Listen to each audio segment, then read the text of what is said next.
manipulation here. All right. Thank you so much. I'm really, really happy to be here with all of you today. I don't know, someone have a morning, someone have afternoon and evening. I'm going to talk today about negotiation across diversity in application for extension work. During this session, you all will learn more a little bit about foundation of negotiation and get better understanding differences in the gender, personality, and individual abilities. And also, while I'm going to go and discuss about stuff, you're going to hear some application and strategies related to negotiation process.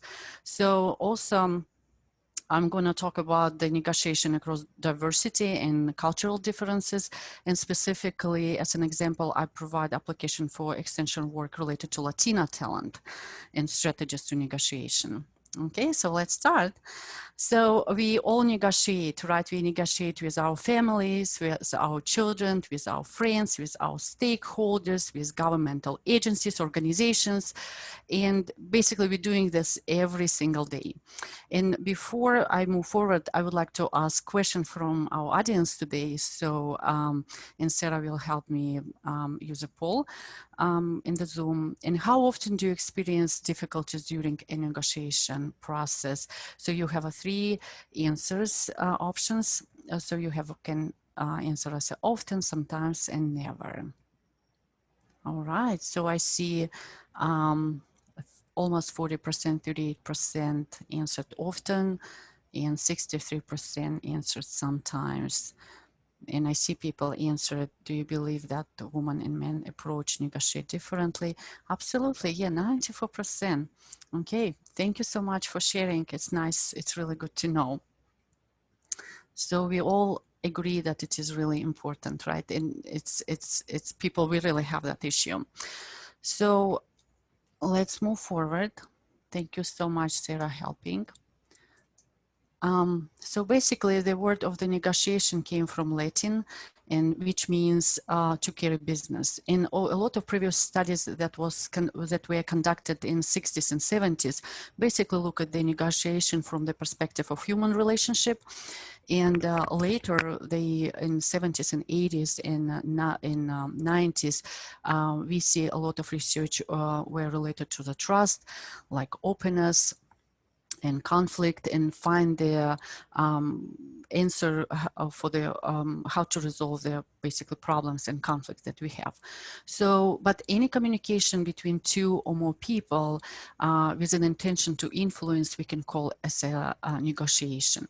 But one of the important things that I would like to indicate right now in my talk, so the understanding of interdependence in the relationship between people and groups that most often leads them to need to negotiate, which basically going to be one of the topic of our conversation today.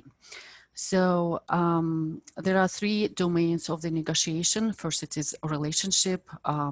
Second is process and substance. So let's just think about what kind of problem we face when we have negative result of negotiation. So it could be a relationship damaged, deals are not made. That's how we feel, right? And sometimes money and time wasted. So what about trust? Trust under question. So one of the key concepts in the field of negotiation, it's a zone of possible agreement. Okay, it's ZOPA. And if you see the arrow on your screen, green arrow, and you see the middle range, yellow one, this is basically the range which a deal that satisfies both parties, and that's how it's supposed to be in our ideal world, right? That potentially satisfies like your side and the side of the person you negotiate. So now I would like to, all of you please join the chat box. And I really would like to know what are obstacles or complicating factors that affect the negotiation process based on your opinion, based on your experience.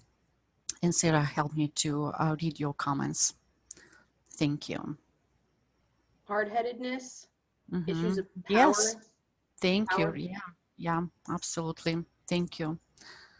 Absolutely. Fear of not being understood. Absolutely, yeah. It's all about how we listen to each other, right? traditions and values, but then also it kind of followed into differing values and different goals. Absolutely, this is very tied to the in cultural background, right, and other different aspect of your life. Thank you so much for sharing. It's very decent comments. I like it. Thank you. And then we've got quite a few things about differences in culture and gender and communication Absolutely. styles and again, priorities, motivations, actions. Yeah. Thank you so much. Thank you so much. I think you're all right, and that makes a lot of sense.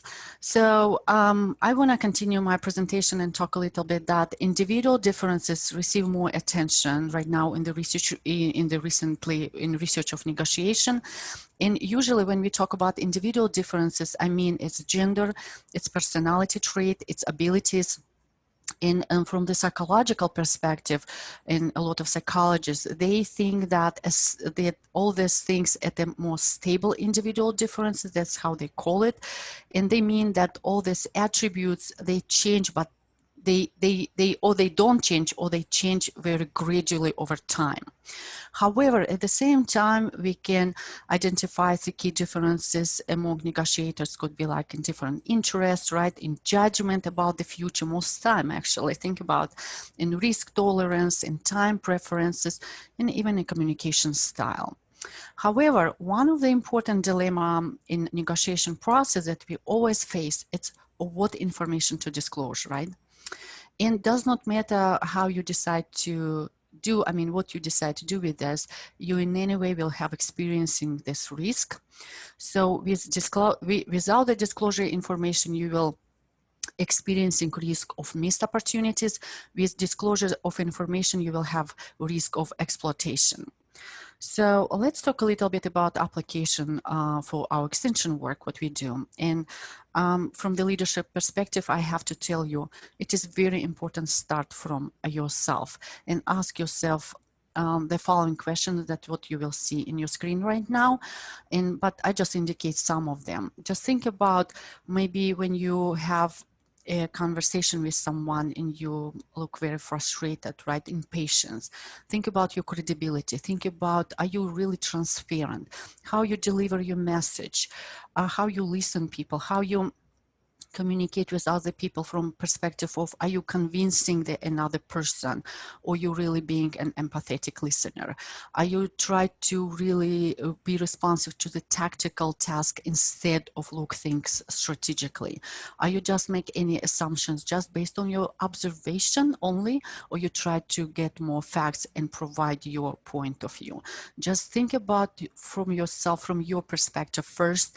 And I would really recommend as a second step to look at from perspective of your collaborator, your partner, and think about from perspective what barriers are preventing your work partners from thinking strategically, okay? And make this negotiation as a win-win situation that we always want to have that zone possible agreement, that yellow range that I talked earlier. So think about from perspective of your partner, how that person basically look at things from his or her perspective, what are the demand of their time, right? What problem, challenges, and distraction the person made feel doing this type of work with you or be your collaborator. Just how that does look like from, when I put it like my seat, but it is basically you answering that question from perspective of that person. And it's all about do your homework. That's what I'm saying. You never go, like in our busy life, I find ourselves, like myself sometimes, that we just grab our laptop and notes and go to the meeting. But I'm intentionally start to give myself time, at least 30 minutes before that, kind of go through the important points and bullet points and just think about what I really want to reach during the conversation, what kind, at least middle agreement I would like to reach during my conversation or communication with someone related to any of my projects that I do. Does not matter, it's students or it's my extension folks, teams I work, or it's my nonprofit organization partners that I work a lot doing work in volunteer management or leadership programming for communities, different communities here in Pennsylvania. So I would really recommend you to look from the real perspective, what really mattered to your partner. So from the professional side, from the personal side, from the strategic orientation, from the tactical orientation. And now I would like to make a kind of conclusion and tell you that thinking from perspective what mattered to your partner, it's mean that you doing your homework and you will feel much more comfortable during the negotiation process. So in your job, basically your job during this time, you need to engage your partner by presenting your point of view in the way that can and must align with the interest of that person. So not just way around. So I would really recommend to think about how you're going to open your conversation in the best way that it's going to be very respectful and at the same time very compelling.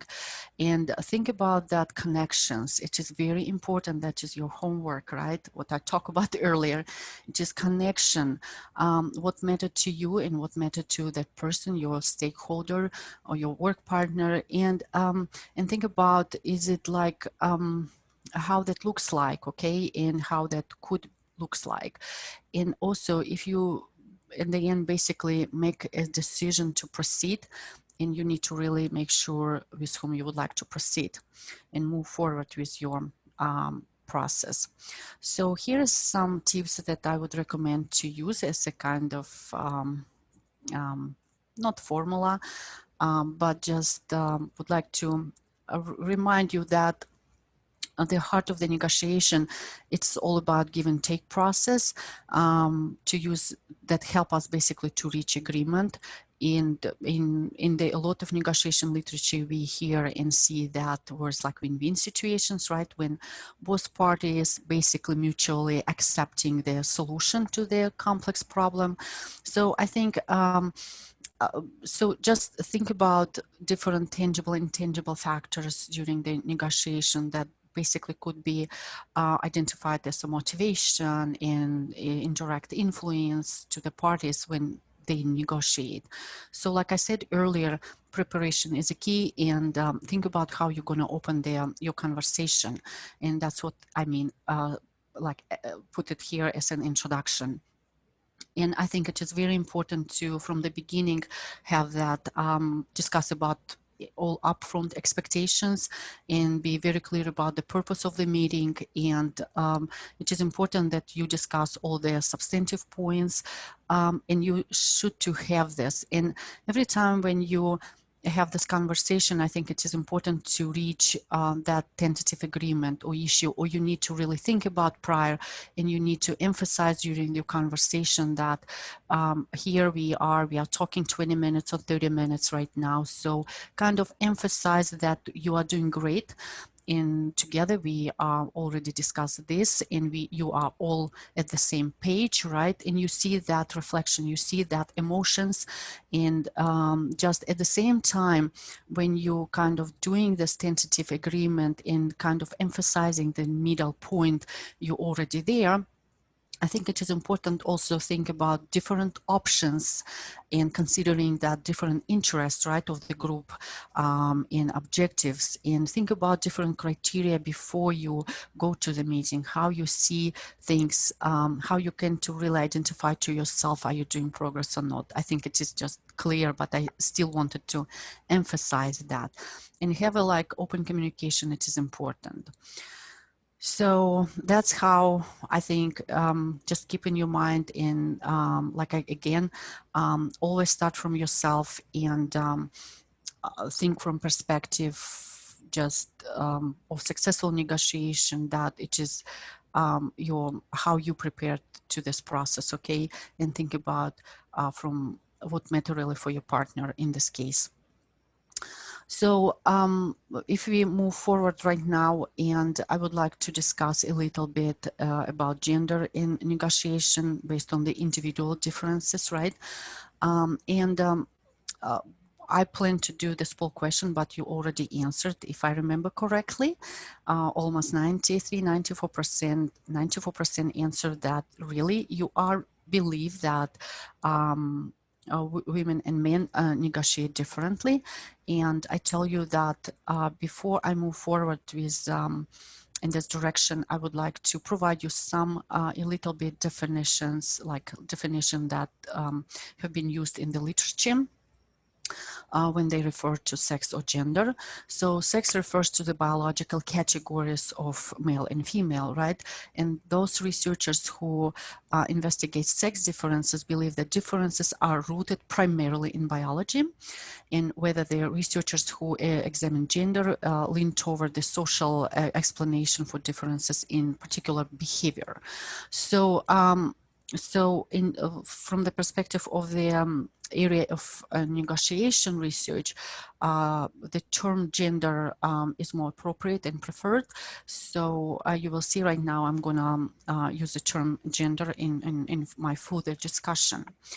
So how can gender affect negotiations? So basically there were a lot of studies, and in 2006, Crane, Babcock published their research where they basically said that there are several different perspectives were put as factors that affected and show the differences in negotiation process between how female and male negotiate. The first one is relational view of others.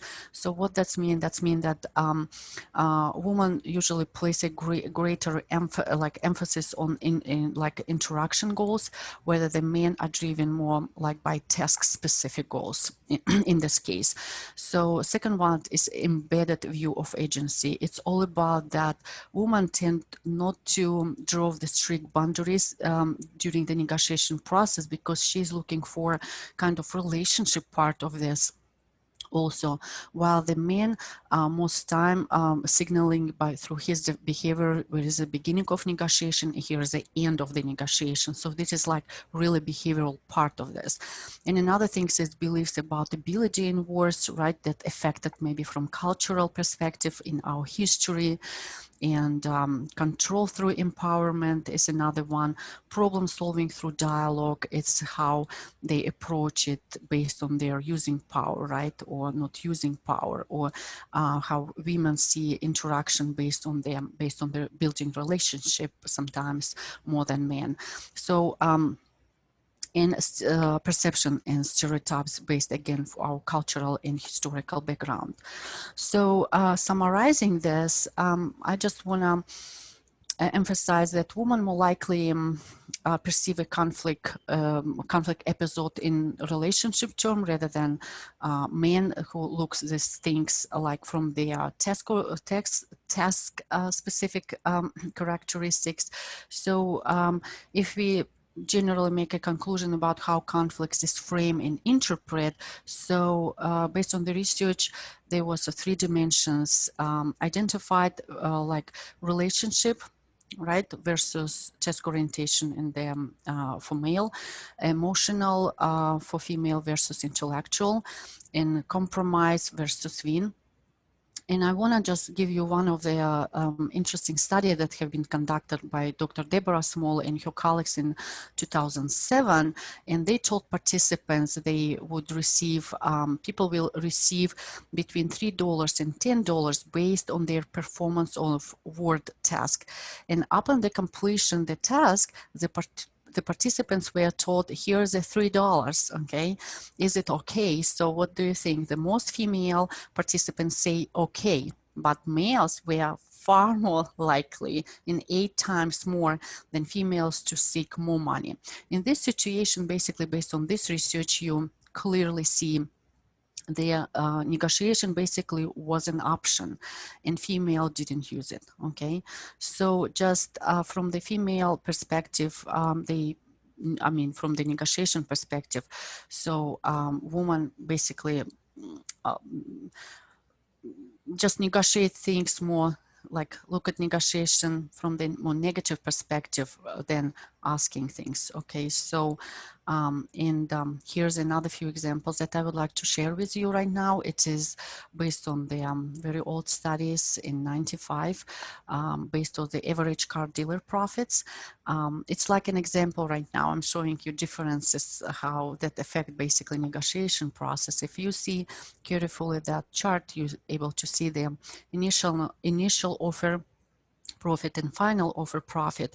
You see that dealership basically get more money from selling car to females, right? Okay, so this is just like a study supported that, and I wanted to share that with you. In another good example, I want to discuss and share with you that basically you see there's like woman and man, they have similar starting point, right? They're 22 years old, and woman accepted the position with $25,000 per year salary, and man negotiated offer up to $30,000 a year. So if we take an annual raise for 3%, by age 65, men's earning will exceed the woman's by more than $360,000. And if we look at side of from the saving perspective or investment perspective at the same 3%, so we definitely see huge differences. Like by age 60, men's extra earning gonna be more than $500,000. So what I want to indicate by providing these examples,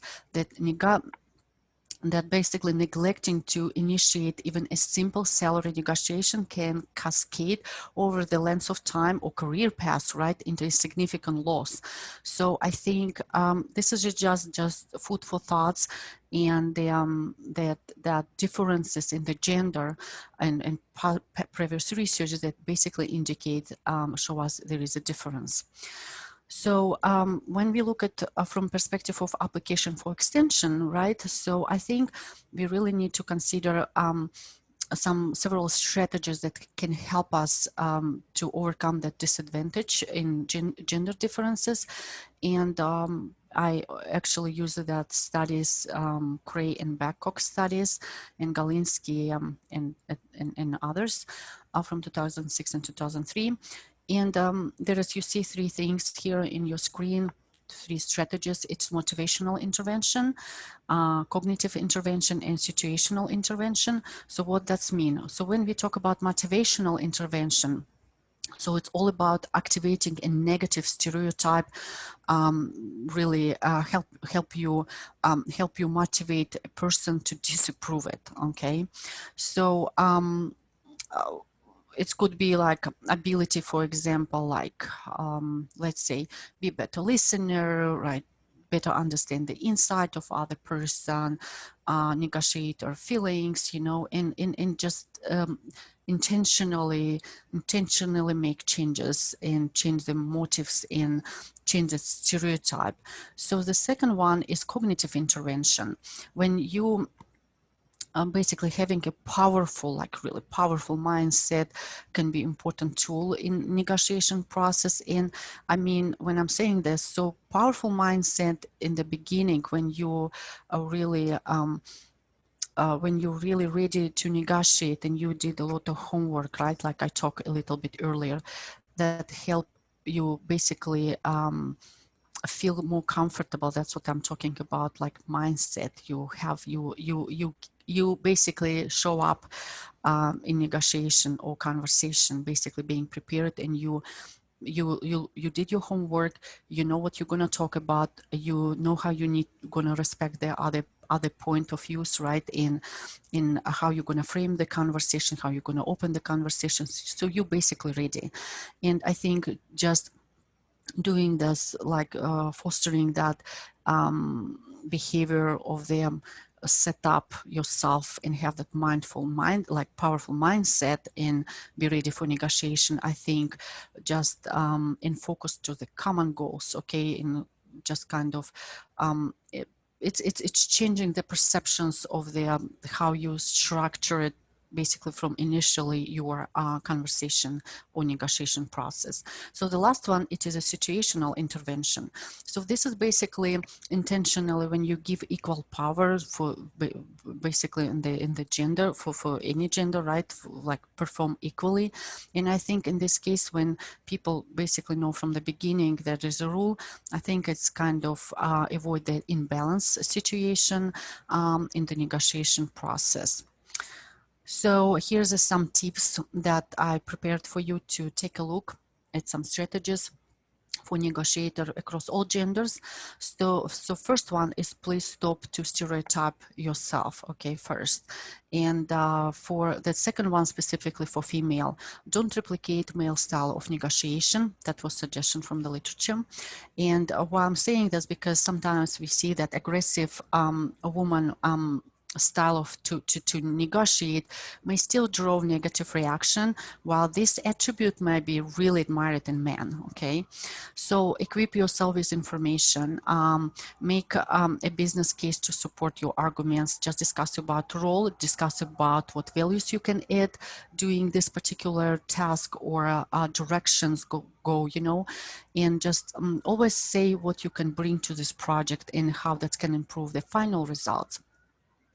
So I think it is really, but I'm not saying that it is like a list of things that you need to just 1, 2, 3, it's going to be ready and you can apply. No, I think you need to foster that attitude. You need to foster and practice this, and it will come natural way over the time. So I think it is really important to, when you negotiate, always think about some middle ground and emphasize your tentative agreement. So we all know where you are at this point. Maybe you didn't reach agreement, yes, but you, at least at this point, you're in the same page. I think this avoid a lot of misunderstanding in the future when you're going to work together on this project. And another great suggestion that I decided to pull up when I do my teach my trust managing for trust training, and I think that always be oriented toward cooperation. Don't think about competition. You know, people just it's just not pleasurable to be around when you always feel like that competition. It is much more better when you have a great discussion and you feel and you just give opportunity to cooperate and build relationship, and you will gain much more advantage from that rather than just see each other as a competitor. Just take this into consideration and try to apply the strategies in your daily life, and start even from your personal, you know, just personal life, your partner, and apply it in your work, partner with your students, with your extension folks, with your program participants, and I think this would be really beneficial. So second things that I would like to discuss today and continue talk about individual differences in negotiation process, it is a personality and ability. So before I move forward, I always would like to provide some kind of foundation of this. So personality trait, stable tendencies, to think, to feel, or behave in a certain way that can be identified and measured. I tell you that there have been a lot of studies and discussing about and researching about predictors of negotiation behavior. So definitely it was identified like a lot of different factors, but here you see one of the study I reported here. It's conflict style, social value orientation, it's interpersonal trust, it is a self-efficacy, self-monitoring, and face rate validity. So when we talk about like conflict style, right, and many of you probably familiar with Thomas-Kilmann conflict style chart, and I'm not going to go on this because conflict is not today right my focus.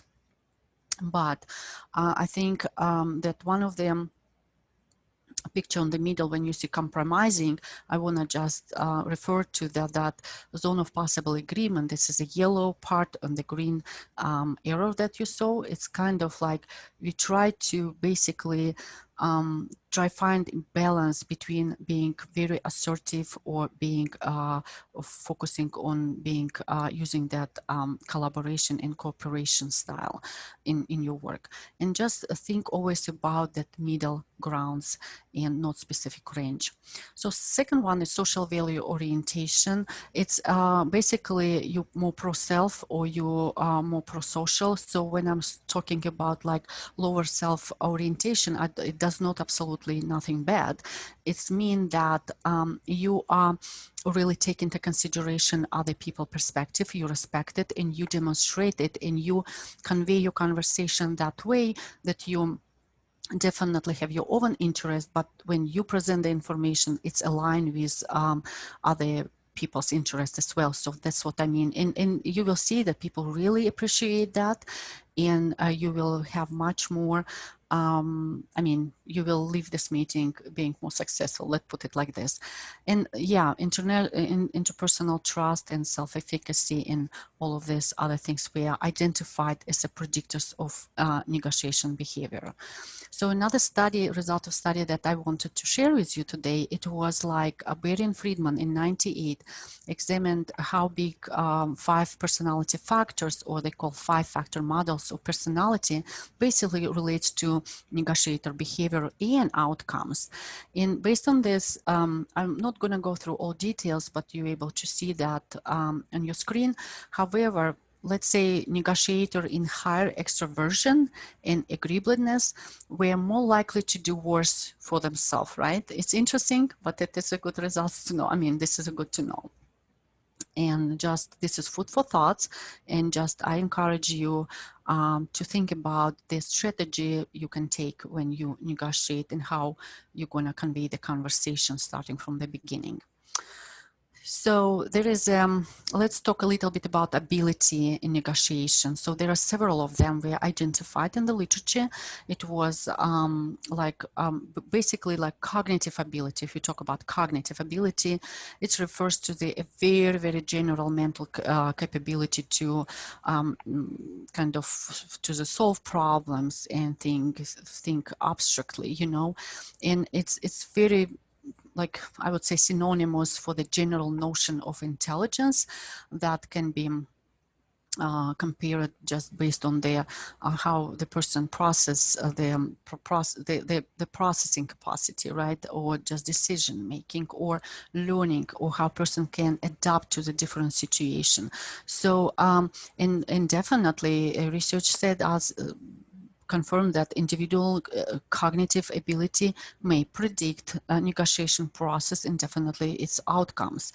So the second one is emotional intelligence. Emotional intelligence, when we talk about emotional intelligence, it's all about that involves their perceptions, comprehensions, regulations of your personal emotions, and not only yours, and you kind of have ability to pay attention and regulate not only personal emotions, but take into consideration emotions of other person with whom you negotiate, right? And I tell you that research also confirmed that people who has identified themselves as a more high, they have high emotional intelligence, right? As a negotiator, they're more effective and successful and more creative in the negotiation process. And the last one is perspective talking ability. That more refers to the, more understanding, okay, listening, and respond to argument that way in, I would say, more respectful way. And just think always that negotiation, especially the last studies in last decade, we are more focusing about negotiation across, or I would say more about like find a solution, right, or resolving the conflict through the, as I started today, my talk today, I talk about interdependence, through interdependence and communication and perspective talking ability that really make a difference in social interaction, in the purpose basically, in the area of conflict resolution. So when we talk about application for extension, I provide some tips here. So what should we do to foster behavior of the superior negotiator? Like everybody would like to know this. So I would divide it for the 2 parts. So it's pre-negotiation stage planning.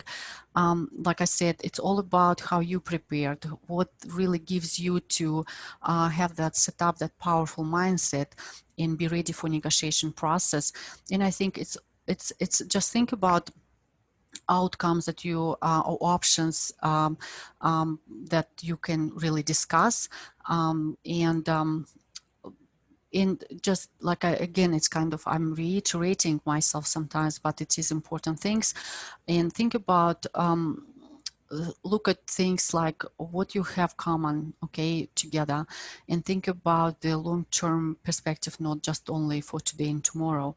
And think about not just fixed points when you negotiate with person, like it's just only my way, in how you say in the America, it's a highway, right? It's just think about the range of possible agreement that can satisfy both sides. I think this is you need to foster that mindset in your head first, and I think this is important. So second stage, it's basically during the face-to-face negotiation process when you already did your homework. So just always be ready to have like several counter proposals. Okay, that's as I talk about, be ready for different options, and just this is a good suggestion. Describe less their offers, and in very positive terms, and always avoid defend attack style, and don't use like behavioral labeling and disagreement. Just one of the great suggestion in this case, I would always recommend just ask question. Feel comfortable when you get more. You will feel more comfortable when you get more information, more in depth, right? Just understanding, better understanding. So it gives you at the same time give yourself time to think and process a situation and react. And I think it is another thing that I would like to provide here as a recommendation, constantly do like provide some summary during the negotiation process to say, okay, so we're making good progress, and here's a middle ground. I'm really happy that we reached this agreement, at least this point. So I think this is really, really important. So also I would like to share with you one of the top 10 information gathering tactics that was also I took it from past research. It was just leave your ego at the door. It's kind of checklist, right? Be sincere, establish trust, list your information list, and make a big schmoozy, be friendly, and establish personal and professional rapport, and ask question, always ask question, and be an empathetic listener, just again. But at the same time, don't forget to use power of silence. I'm saying just, yeah, be empathetic listener. Probably this is a good way to say this, and ask why. Okay, so kind of in why I'm saying ask why, because I think from the leadership perspective, when you're showing your concern, that you demonstrate that you really care about the situation and problem, I think that is exactly that help you to build that trust-based relationship during the negotiation process. And people see that, and I tell you, to have enough courage to raise a concern, it is a big deal. Okay, I think you might agree, not agree with me, but this is what I personally think. To raise a concern, it is a big deal already.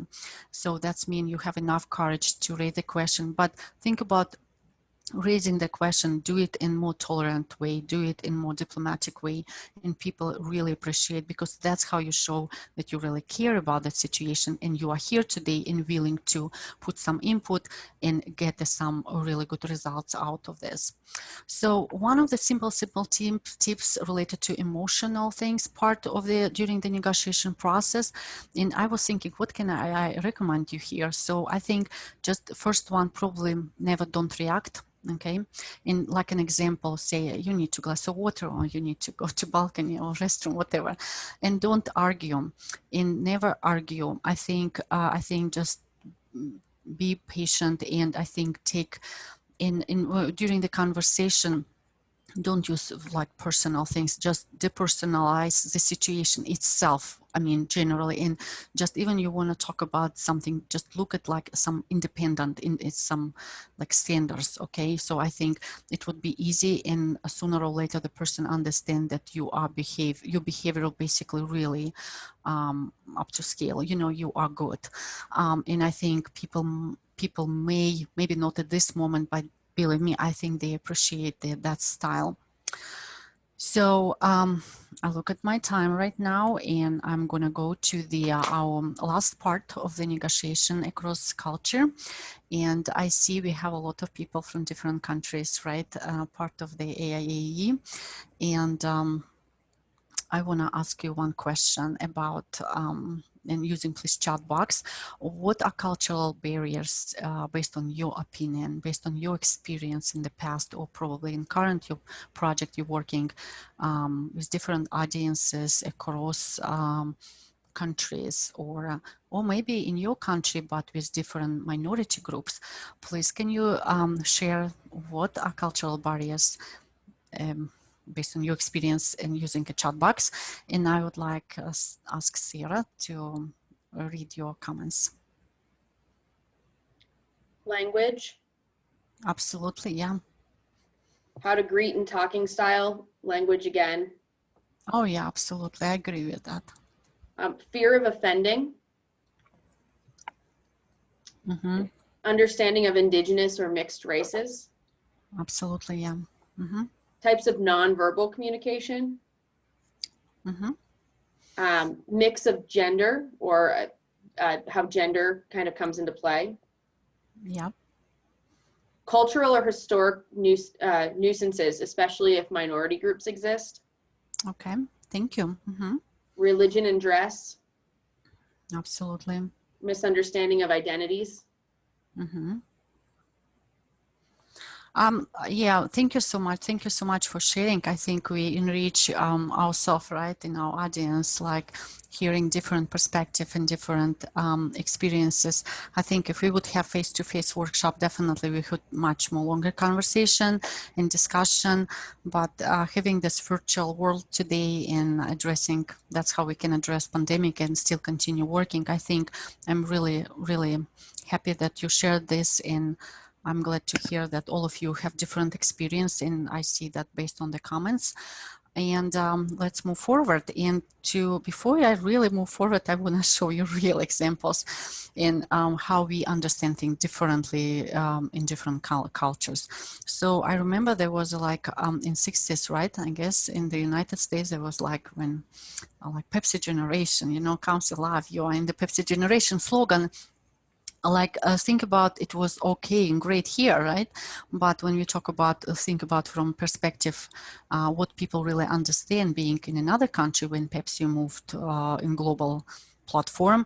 So think about from translating from Chinese and Taiwanese languages. So it's mean Pepsi will bring your ancestor back from the dead, or resurrection. It's funny. It's really sometimes funny, but it just need to take into consideration the language, because that was we talk several comments I heard it was in language. So the same like when Chevrolet introduced the Nova in South America, they were apparently unaware that in Spanish Nova means it will not go. Like, are you going to sell the car really? So you know, just think from that perspective. And I think it is really important how we really cautious about when we working in international platform. We really think about working with different communities, and I really understand what we want to say, and we really mean what we say, you know, for them from their perspective.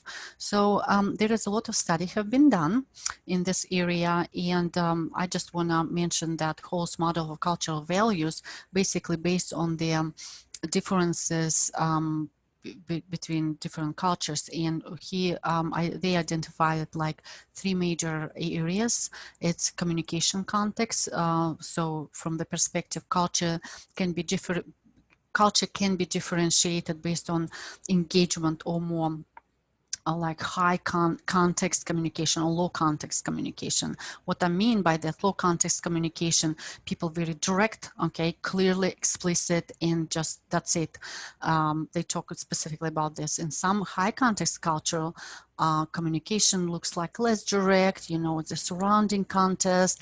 In like some friend of mine, they moved from Minnesota, and they say they cannot leave the house because they 100 times need to say thank you to each other, thank you, and they stay there 30 minutes before they really, from the moment when decided to leave the house, or like, you know what I mean.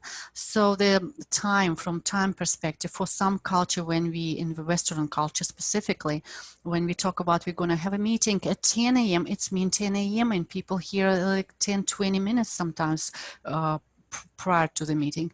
And when we have deal with other culture ways, the time, it's not, it is time, but it's kind of not a time, it is approximate time, right? So we see that a lot of negotiation actually between even country level or companies level didn't went well because people can be late for 30 minutes. In other culture, people from another culture, they say it's not serious, they don't take us serious, or they unrespectful. So think from that perspective. In space, definitely. And also I would encourage you to think like from like a good example, if you look at like iceberg, right? And psychology use a lot that great example, showing everything what you see above the water.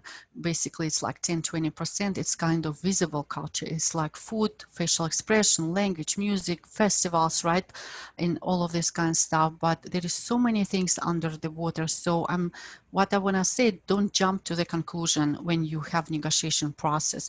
We don't know about beliefs of these people. We don't know about their attitude and their like social status, how they raise their children, how they respond to like changes, how their like leadership style, their religions, in this kind of even notion of self, you know. So different perceptions of the life, I think that's really affect how we negotiate. And there is another study in that conducted by Schwartz. So he identified 10 cultural values, really fundamental values that help you to describe different cultures from different perspective. I'm not going to go through all of this. I just tell you that if someone would like to look more, you can go ahead and find this article and look at more close. So, so using all of this kind of study, you can think about how would you describe how this culture different from another culture. So also one of the very famous table that I see across many cultural related textbook or books or publications. It was hosted study that was reported in many places. It is called cultural ranking in the top 10 and they're based on cultural dimensions. So you see here based on the individualism in 10 countries, right? In power of distance, assertiveness, and uncertainty avoidance. So based on that characteristics, they ranked ranking countries based on this. And you probably, if you take a close look, and we would have time to really discuss and face-to-face and having in the room people from different countries, I think you would find that it's reflect the reality. Effect cultural negotiation, definitely its effect on our outcomes, how we exchange information, how we process our information, and how what type of ethics and tactical orientation people use, and how their attitude toward conflict resolution. You know, I think all of this really important. Like, it is important to understand that other person, like cultural context, right? Biases, strengths, and weaknesses, and individual characteristics that we talked earlier, that is very or never change or change gradually over time. And I think this we need to take into consideration. And here is some culturally responsive strategies for negotiator that I can offer to you today. I think it just think about like when you talk about yourself, right? And we always start from yourself. Just be honest with yourself and say where you are, okay? Working with, let's say, some communities or minority group, or with people with from another culture, think about where you are, how you're familiar with that culture. Are you like low familiarity or high familiarity? Based on that, use a strategies. So there's joint strategies, and basically when you're more familiar with the culture and you accepting, you know how to deal with this, right? And you can embrace other person's approach, you improvise right away, you create together new approach. But if you have really low, if you have lowest level of familiarity with the culture, I think it is one of the simple strategies that use.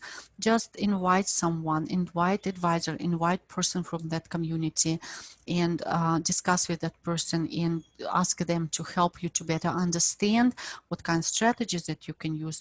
And definitely join a strategy in one of the good one through bringing on in the discussion some mediator or advisor, or that help you basically kind of come up with a more joint strategy during doing any type of work.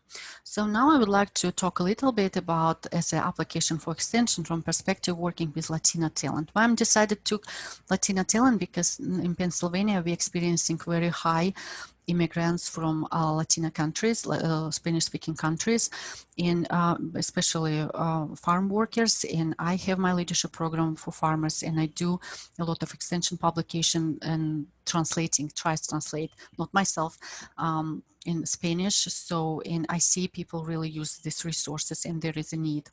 So, before move forward, I just want to basically say we like Latino community within the US, we don't think about, they represent basically six subgroups, right? It's Cubans, Mexicans, Puerto Ricans, Spaniards, Central Americans, and South Americans.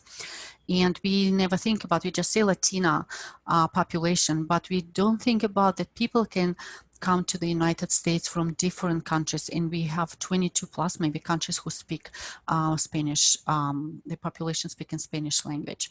So based on the research that Rodriguez conducted in 2007, he discussed about the Latino cultural spirit, which is extremely important in our work when we do work with Latina communities. It is like interaction tendencies, right? How people interact. And I will show you just next. It's great table that I really like it, how they put things together. And I find it's reflect reality. So second one is spirituality and family. And third one is a sense of identity. So yeah, they have their ethnical identity that we need to respect and understand and just take as is. So so let's look, this is table I talk about. This is a value differences based on the research, previous research, like Latina values you see on the left side of your screen. It's based basically on Catholicism, Spanish colonialism, and respect for tradition. In right side of the column is Anglo values that based on the Puritan, Protestant, and Calvinistic thinking of a new and free America. Okay, this is a, like I'm gonna say, it's nothing wrong or right. This is just, we talk about cultural differences that we can only accept and adapt our strategies when we work with these communities. So look at the Latina values, interdependence versus independence in Anglo culture. Family first, me first. Family helps family versus helping self-help helps family. Work hard versus work smart. Sacrifice versus pay your duties. Stability versus what is new, what is next. I accept life problem versus I solve life problem. Small success is good versus big success is better. Whatever God wants versus the sky is the limit. I hope to achieve versus I believe I will achieve. Will give respect versus earn respect. Okay, and what I would like basically that you take into consideration when you're working with community, like Latina community, or maybe any community, with minority or community from who experience, who practice different culture, different than you. So I think always think about that unique experience. think about that ethnic roadblocks that might limit their ability, okay, and fear of rejection. And actually, you say that kind of stuff in the chat. I noticed that. Opportunity may see as a risk, okay, and cultural factors may discourage take risk or high responsibility. They prefer maybe play safe. Wait potentially for improvement, less aggressive behavior, a tendency to be misunderstood, and the last one, feel uncomfortable to receive individual acknowledgement. They always want to give a credit for their friends and families because that's what their culture is.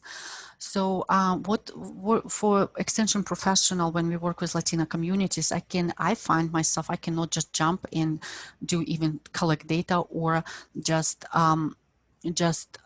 do my programming. I would like to make a connections first from the extension perspective. I would like to find someone, Latina leader there, and you start to build relationship first. So how to build that relationship with them?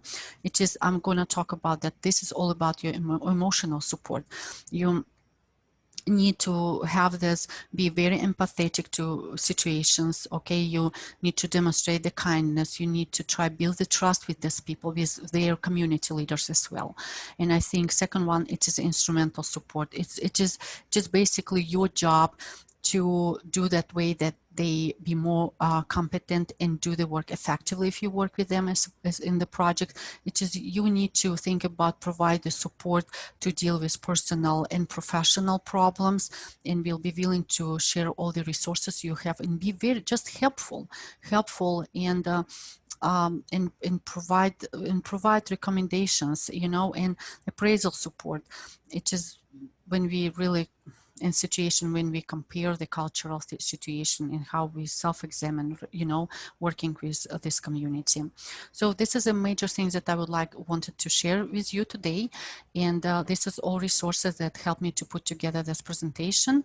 And also I wanted to share with you that I have volunteer management and leadership tip email that I do monthly for in the area of volunteer management and leadership. And I usually ask people, please copy paste, sign up for my monthly newsletter, copy paste in your professional development and deliver that for your participants or your community leaders you work with.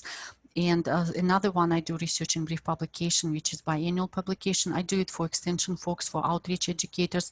And I tell you, I have 15, 16 states in the United States who use my materials because I track it, I see that maps. I didn't put this information here, but believe me, it is true. I don't know how people get it, but probably just word of mouth. So after when we finish presentation, I believe that Sarah will share with you some resources we have, and you will have this also as a recorded version. And I have Penn State Extension Leadership Network Facebook, and also if you just need any leadership articles, extension, not regular peer review article, but extension or publication, and use it in your work with your communities, please, if you go to Penn State Extension website, if you just type my last name, Windon, you will see a lot of like maybe 40 extension related publications for now, in related how to work in a virtual environment, in different kind of stuff, in some of them even in Spanish language. So this is just like an example on the slide what you see, but please never hesitate to reach out, send me email, you see on the screen. And if you want to subscribe to my newsletter, please send me email as well, and I can subscribe, or you can seek email from Sarah. She will share some resources as well. And I can say negotiate smart. Thank you.